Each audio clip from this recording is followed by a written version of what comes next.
Des transports publics gratuits pour les détenteurs de billets des épreuves olympiques. C'est l'une des mesures prises par la ville de Londres. Une décision qui ne réjouit pas les Londoniens. Les métros sont déjà bondés aux heures de pointe. Les JO risquent de les rendre impraticables. Ce sera certainement plein à craquer. Je pense que je ne prendrai plus le métro, mais que j'irai au travail en marchant. C'est ce que tout le monde dit, on va tous finir à pied. Des sommes colossales ont été dépensées pour moderniser les infrastructures. 7,5 milliards d'euros au total, avec de nouvelles routes, des carrefours, une nouvelle gare, des stations rénovées. Mais cela suffira-t-il à absorber l'impact des Jeux? Beaucoup en doutent. Pendant la journée la plus importante des Jeux Olympiques, nous avons prévu 3 millions de trajets supplémentaires dans les transports publics. Pour vous donner une idée de ce que cela représente, nous convoyons d'habitude 12 millions de personnes par jour. C'est donc une hausse importante du nombre de voyageurs et ça signifie que dans certaines zones, le trafic sera encombré à certains moments.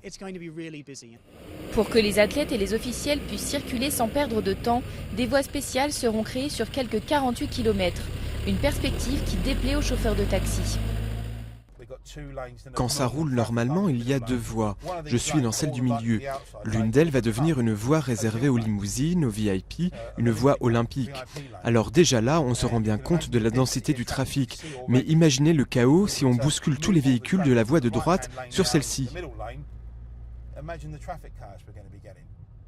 Au siège de l'organisme des transports publics de Londres, techniciens et ingénieurs sont sur le pied de guerre.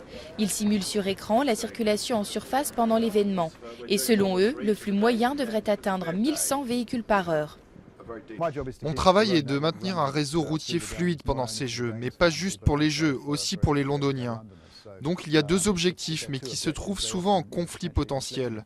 Il faut que l'on équilibre les deux tout en atteignant ces objectifs. En attendant, les Londoniens ont déjà reçu 2 conseils pour faciliter les choses.